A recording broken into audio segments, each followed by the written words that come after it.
No way. He couldn't have. I brought my husband to the hospital because he had a high fever from a cold. While waiting in the waiting room, I was guided to a separate room. It was a space divided by only a single curtain, and I could faintly hear my husband's voice from the next room. Please look at that. The doctor pointed to the gap in the curtain, and when I quietly peeked through without making a sound, I trembled with fear. Because what I saw on my husband's back was the source of the nightmare I experienced in my childhood. I was so terrified that I couldn't stop shaking. Thomas, let's ride that next. My name is Allison, 25 years old, and I was on a date at the amusement park with my husband. I met my husband Thomas, who is 10 years older than me, 3 years ago, and we got married shortly after I graduated from college. We met when Thomas visited the cafe where I was working part-time. We hit it off so well that it felt like we were destined to meet. Since both Thomas and I had lost our parents, we decided to just register our marriage without having a wedding ceremony. Hey, Thomas, how about the Ferris wheel? Whoa. Hey, Allison, you gotta watch where you're going. I blushed bright red as my husband pulled me close just as I almost bumped into someone else at the park. Then he gently smiled.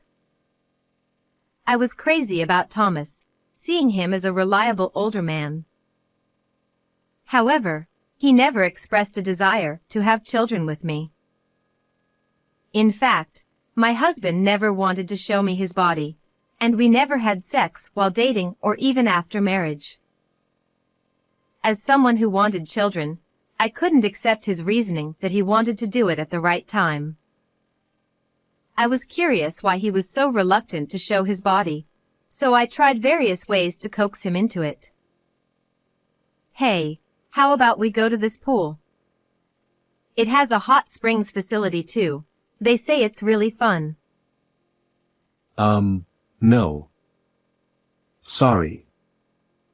I don't really want to go to places where I have to show my skin.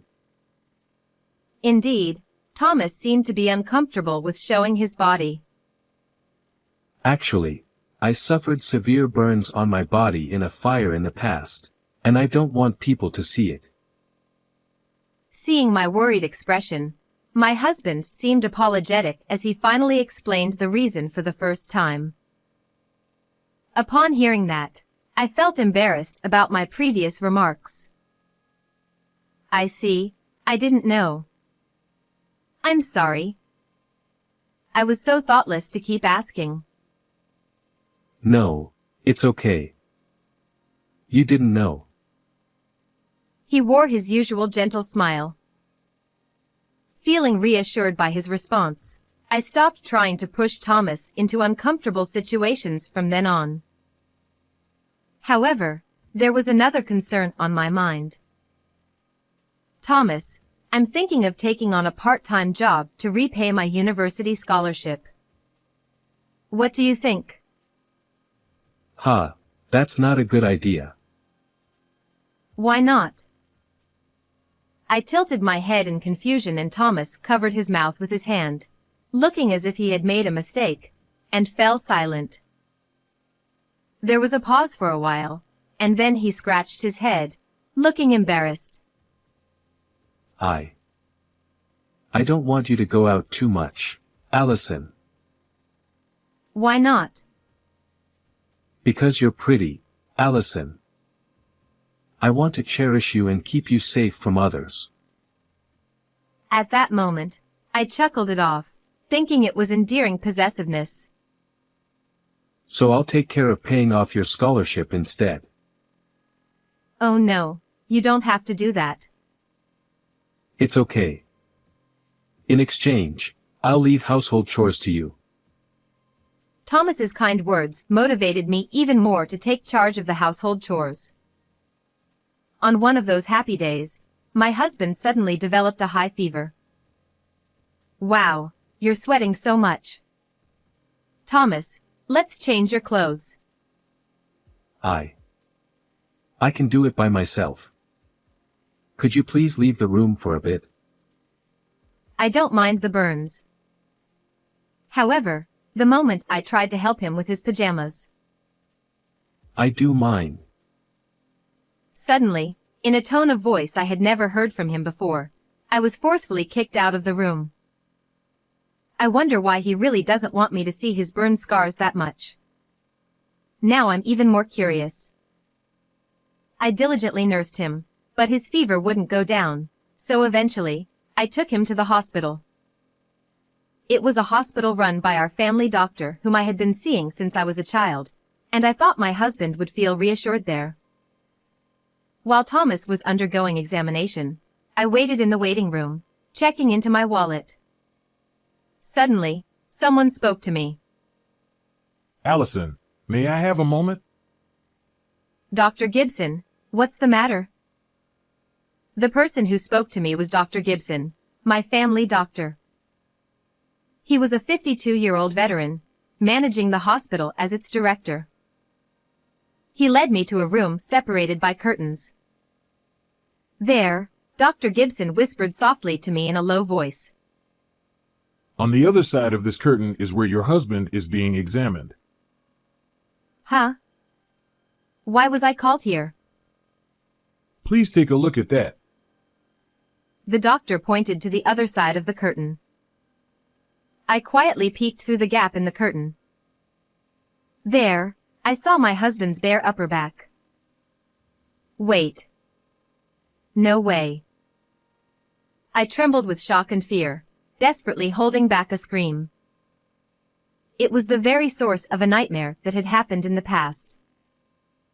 The reason I don't have parents is actually because of a burglary when I was 8 years old. My parents, who were attacked by a burglar, told me to hide in the closet, and they bravely confronted them to protect me. Trembling with fear, I witnessed the whole event from the gap in the closet. I don't remember the burglar's face well, but after the fact, I saw his back as he undressed to change his clothes, which were covered in my parents' blood. That's a rose. His back was covered with a distinctive tattoo of a bright red rose. When I was in elementary school, I was taught the name of that flower when I saw it while visiting the cemetery with my parents. The image of that rose tattoo was seared into my memory, and I was traumatized that I was often troubled with nightmares. The shock of seeing that tattoo on my husband's back in the examination room was beyond words. I had heard about the burglary, but I never expected the burglar, as your husband, to come to our hospital. Dr. Gibson, surprised by the tattoo, quietly called me into the adjacent room like this. I was filled with disbelief and overwhelming emotions to find out the truth about the burglar who took my parents' lives in an unexpected way. This is why he doesn't want to show his body and doesn't want me to go out. Realizing the reason, I couldn't help but tremble in shock. You should run away right now. Being with that man puts your life in danger. Dr. Gibson warned me sternly. However, I couldn't believe it instantly. I wondered if the kind husband I knew could really be the same person as that vicious criminal. My mind was in turmoil, and I didn't know what to believe anymore. I want to see for myself. I looked back at Dr. Gibson with determined eyes. If my husband turned out to be that burglar, I would want to avenge my parents. It's something I've been thinking about since I was a child. And besides, maybe it's just a coincidence that someone else has the same tattoo. The suspicion towards my husband and his kindness as a husband. Without knowing what the truth really was, I pushed aside Dr. Gibson, who tried to stop me, and stood up. And so, after finishing the examination, we returned home. Here's your cold medicine. Anyway, you should get plenty of rest to recover. Thank you. While Thomas was down with a fever, I decided to do what I could. First, I want to gather evidence about the incident, but how can I prove a case from 17 years ago? I decided to spread out the scrapbook I had created over the years, collecting newspaper and magazine articles from the time of the incident, to see if I could gather any clues. According to the scrapbook, there were 4 pieces of evidence found at the scene.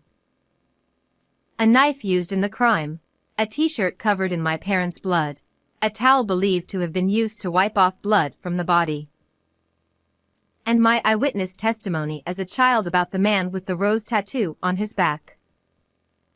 I stared at the scrapbook articles for a while, but I couldn't figure out how to prove the incident, and I groaned in frustration. Maybe I'll think about it while doing some chores. With that thought, I casually turned on the TV while running the washing machine, and something caught my eye. Wait a minute. Could it be? I resolved to uncover the truth myself and clenched my fist tightly. And 3 days later, having prepared everything, I decided to confront my husband. I deliberately showed my husband, who still had a fever, the scrapbook articles I had collected over the years. Thomas, you remember I talked about the incident where I lost my parents, right? There's something I want to ask you. I'm sorry. My head feels fuzzy from the fever. Could we talk about it another time? Thomas, whose temperature soared to 39 degrees, tried to evade the conversation with moistened eyes, but I couldn't let up now. I lifted the hem of Thomas's pajamas to forcefully look at his back. Hey, what are you doing? Stop it. As I expected, there was a rose tattoo. I knew it. There wasn't a single burn scar on his body, and it was all a lie. I hoped what I saw in the hospital examination room wasn't what I thought it was, but I had to accept the truth before my eyes. My husband looked away from me and clicked his tongue. Hey, tattoos, they all look kind of similar, right? That excuse won't work. I heard it from the tattoo artist who inked the rose on your back. The TV program I watched the day before was about popular tattoos among young people. In that program, the shop owner mentioned that he had photographed all the tattoos he had done in the past and kept records of them. I thought other tattoo artists must have kept their work as well, so I searched for a tattoo shop in my husband's hometown, and found only one tattoo shop website. On that website, there was a photo of a rose tattoo as a sample. The other day, I visited the tattoo shop without telling my husband, and I showed them a photo of his back that I secretly took from the room next to the examination room. And then there was the exact same picture in a scrapbook that the tattoo artist showed me. Thomas grimaced in frustration when he heard about it. Why did you decide to marry me? I read in a magazine that a victim's child saw the back of the burglar. He found out about me witnessing the event in the closet from a certain magazine article, and had been investigating me. I've been watching you since you were in elementary school. You didn't notice, did you? Upon learning that Thomas had been watching me for such a long time, I was shocked by the creepiness of it all. But as you grew up, you became the type of woman I like, so I wanted to make you my wife. Disgusting. If you had found out, I was planning to get rid of you. I trembled with an indescribable fear. You could have lived your whole life in peace without knowing anything, but you're a fool for ruining your own happiness. My husband, delirious with fever, mocked me. What peace? I don't need such fake happiness. I glared at him sharply, filled with anger. You knew about my university and workplace too. It was quite a challenge to find out on my own. And he said he had approached me at the cafe, pretending it was a fateful encounter, just to get close to me. Unforgivable. Realizing I had fallen completely into his trap, I shook my fists in frustration and anger. My husband looked down on me and smirked at me. So, what are you going to do about it? There's no evidence left from 17 years ago, right? Actually, yes.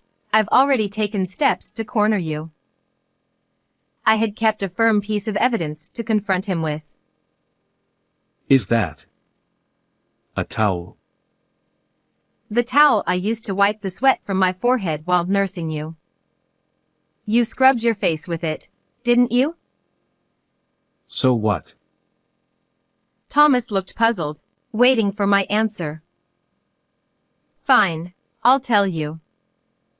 Among the evidence you left at the scene, there was also a towel, remember? That towel was used to wipe off my parents' blood from the burglar's body. I'm sure you vigorously rubbed with the towel. What do you think happened then? Due to his high fever, my husband seemed unable to think clearly and looked dazed. If there are skin cells along with sweat left on that towel, we could use DNA testing to see if it matches. There's no way they can test something from so long ago, right? Well, nowadays they can. It was then that my husband, for the first time, showed signs of panic, saying, "Wait a minute, calm down." Besides, it happened 17 years ago and it must have run out of the statute of limitations, hasn't it? There's no statute of limitations for burglary. You should know that best, shouldn't you? As I calmly replied, my husband fell silent, looking deeply frustrated. And then, with moistened eyes blurred from fever, he knelt before me and gently took my hand. Please forgive me. I married you because I wanted to atone for my sins. I just wanted you to be happy. Isn't that different from what you said earlier? Shall we check that? I played back the voice recorder I had been using all along. From it, the recording of my husband's confession played. As you grew up, you became the type of woman I like, so I wanted to make you my wife.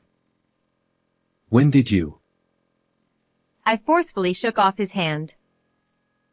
Don't touch me with your filthy hands. Your hands are still tainted with my parents' blood.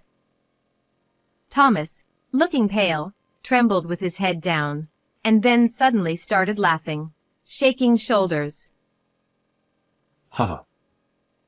Ha ha ha. Well, there's no option now. I was going to get rid of you if you found out. The husband's eyes looked ferocious like wild animals, and he licked his lips. He attempted to strangle me, but in his feverish and unsteady state, I honestly felt no fear at all. I quickly tripped him and he fell down. Then I sat on his back. Hey! What are you doing? Get off. When the police arrive, I'll let you go. By that means you'll go to jail though. I remained sat on his back and called the police using my smartphone. And then, the police arrived and he was taken away without resistance. It's all over now, Mom, Dad. I've avenged you. I watched Thomas being forcefully pushed into the police car. And thus, I finally achieved revenge after 17 years. Afterward, my husband was formally arrested, and a case that had been unsolved for 17 years was finally resolved. Thomas faced serious charges, and it is uncertain when or if he will ever be released from prison. I divorced him and now work as an administrative staff at the hospital run by Dr. Gibson, my family doctor.